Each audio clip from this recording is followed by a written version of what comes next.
Pangalan? Pangalan mo? Aray! Pangalan? Aray! Pangalan mo? Aray! Aray! Pangalan? Aray! Diba sinasabi ko, kakausapin ko kung mga pangalan. Tsaka umpisa pa lang, masakit agad. Ibig sabihin, nakasanib na agad, kaya sobrang sakit po yun. Bakit mo kinukulam tong taong to? Ha? Hindi? Ano pangalan mo? Ano pangalan mo? Pangalan mo? Ha? Hindi alam. Kanina sumasagot ko dito, di ba po? Ngayon hindi nakalam. Lalaki ka, babae? Ha? May kipag-usap ka sa akin, hindi? Ha? Ano? Ayoko na! Oh, ano pangalan mo? Hindi ko alam! Hindi mo alam? Kanina, sumasagot ko pangalan ka, hindi na alam. Lalaki ka, babae? Hindi ko na kilala! Hindi ko alam! Hindi mo kilala sino? Hindi mo kilala sino? Hindi, wala. Hindi mo kilala sino? Ano pangalan mo? Alam! Aray! Aray! Hindi mo alam pangalan mo? Hindi! Hindi mo kilala sarili mo? Oh. Kanina sumasagot ko ng pangalan niya, hindi ka.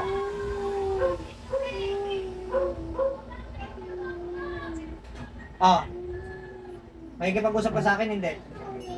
Ha? Hindi ka makikipag-usap? Ayoko! Bakit? Ayoko! Bakit? Wala! Ha? Tao ka, espiritu? Hindi, papatayin na lang kita. Ha? Hindi rin. May patayin na lang kita kasi ayaw mo makipag-usap. Ano? May kipag-usap ka sa akin, hindi? Hindi talaga. Matibay ka. Ha? Ayoko! Ayoko! Ayoko na! Bakit? Oh. Aray! Aray! Masakit! May kipag-usap ka sa akin, hindi? Hindi!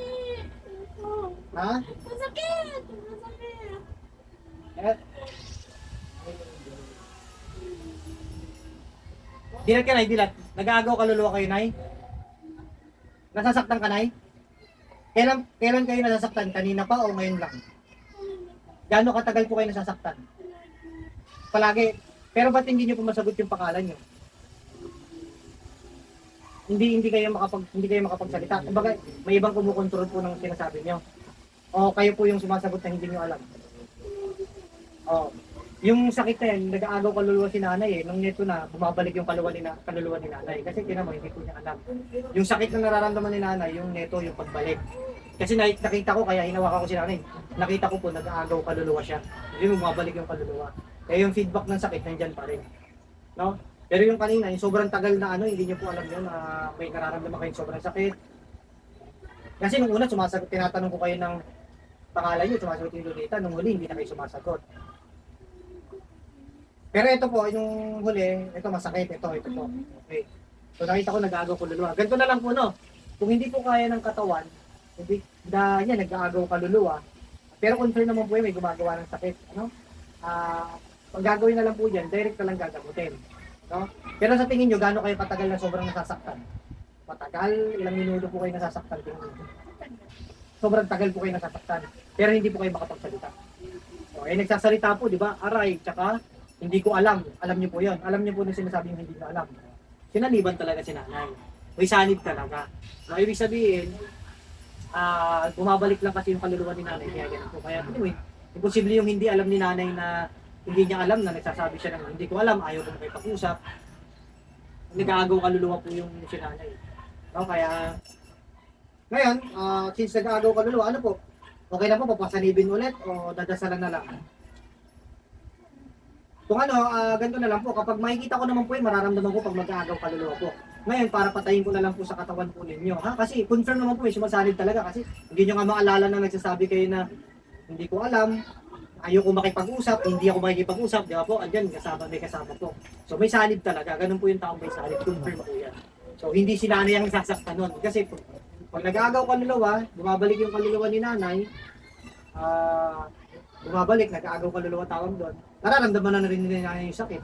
Kasi yung kaluluwa niya, bumalik sa katawan niya. Pero yung gumagawa ng sakit, andyan pa rin, nakakaramdam pa rin ng sakit niyo. So, direct ko na lang pong papatayin sa katawan po ninyo. Sige po, pikit po kayo, relax na po.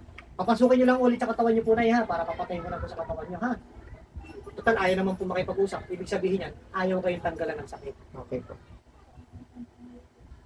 Hindi kayo tatantanan yan. Kaya nga, kahit mamatay na lang siya, mas okay na yun kaysa umamin siya.